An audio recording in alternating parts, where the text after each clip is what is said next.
clicking sounds, sounds that reveal the presence of radioactive rays. The instrument, a Geiger counter, is converting radioactivity into sounds we can hear. This radioactivity is coming from a small piece of radioactive material inside this plastic cylinder. The small amount of radioactivity coming from the cylinder is harmless. The luminous dial on this watch also gives off radioactive rays, which we hear on the Geiger counter. Even when there's no radioactive material near, the Geiger counter continues to click. This is caused by cosmic radiation that continually bombards us from outer space. But we don't get enough cosmic radiation to harm us. Today, atomic scientists produce radioactivity in large amounts. Radioactivity and radioactive materials have many peacetime uses. But we know, too, that they can be used harmfully, as in atomic bombs. The chance of your being hurt by an atomic bomb is slight. But since there is a chance, you must know how to protect yourself. To protect yourself, you have to know what the bomb does. Besides blast, there's radioactivity and heat. Can we protect ourselves from these? These children are protected. Concrete walls help stop radioactivity. Any wall stops the heat. The heat scorches the house, but does not harm the children. Any solid gives some protection. The thicker it is, the better. We have the national defenses to intercept an enemy, and we all form a team to help each other through emergencies. You are on that team. So is your family, each member of it. And in your community, every doctor, fireman, every policeman and nurse, every lineman and operator, every civil defense worker, in fact, every community employee is ready to help you if you need him. So your community is prepared for emergencies and ready to help other communities.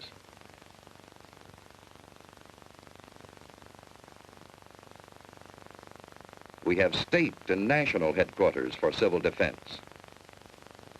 And your city has a civil defense corps. We have a warning system and a system of defense. Yes, we have the equipment and the people for an effective team. But, like any team, it can win only when everyone knows his job and does it well. What is your job?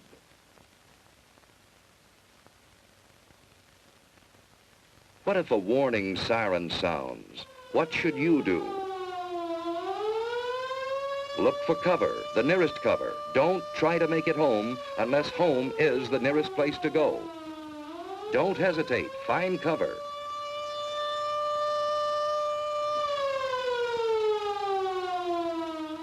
Everyone is in on this. Strangers will understand. Finding shelter quickly may save your life. If you can't get into a house, get behind a wall or a steep embankment on the side away from the city. Civil defense teams will go into action immediately. If you're home, you've work to do. Hi, Susie. Everything's fine upstairs. How are you doing here? Okay, I guess. That's good. We repeat, cover windows to protect against the possibility of broken glass, heat, and radioactivity. Turn off fires. If you are home and are not assigned to civil defense duties, go to your prepared shelter. Those who are in shopping centers, go to prepared Well, shelters fire in the kitchen's immediately. out. Now we'll go down the In basement. this practice alert, we are assuming that the attack will come on the waterfront area. See, it's just practice. All this rushing around for nothing. Now, there's just where you're wrong. We need this practice. Now, come on, let's do our job. That's good thinking. We all need practice. Here's a clean, well-prepared shelter in the basement. Ted and Sue have a battery radio, and they have soda ash and stirrup pump fire extinguishers. They have other emergency supplies, too. A flashlight, a well-equipped first aid kit with plenty of bandages, tape, and scissors. A Red Cross first aid book, a few cans of food, a good supply of water, blankets, and an electric lantern in reserve. You know, Susie, This stuff would come in handy on a camping trip. I'd a lot rather be on a camping trip. Say, what would we do if we didn't have a basement? At school, they told us we should be away from windows and behind double walls. You know, like an inside hall. Ted's right. If you live in an apartment house, you can't all go to the basement. Head for a shelter area. If none is marked for you, find cover away from windows and in a hallway if possible. Wait for the all clear. Be calm. If you're on the playground, run for shelter.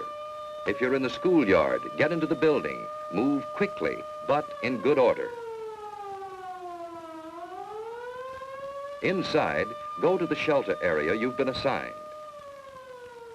Take your place on the floor. Here's one good way to protect your eyes and neck in case of a bombing. Wait for the all clear.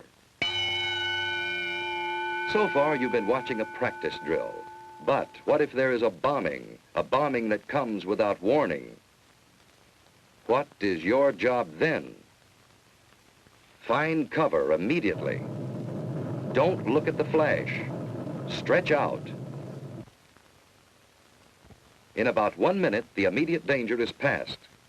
Then head for safer cover. Another bomb may fall. Get indoors if you can. Shed your outer garments. They may have radioactive particles on them.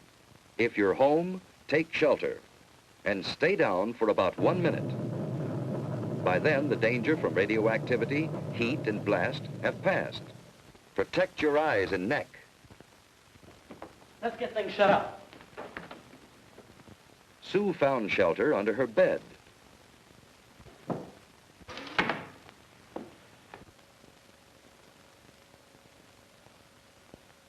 It's dead. Let's get the battery set. When the house current is off, that battery radio is essential. Keep tuned in.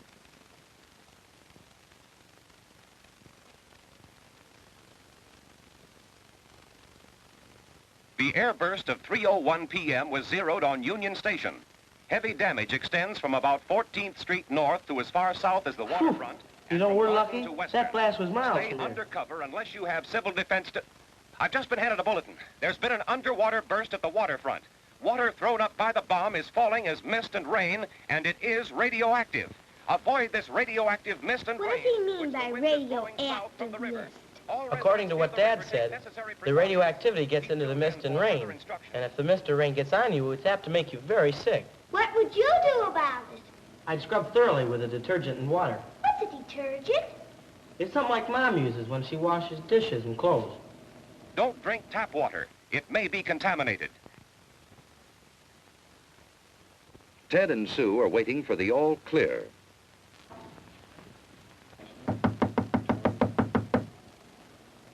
I'll see who it is.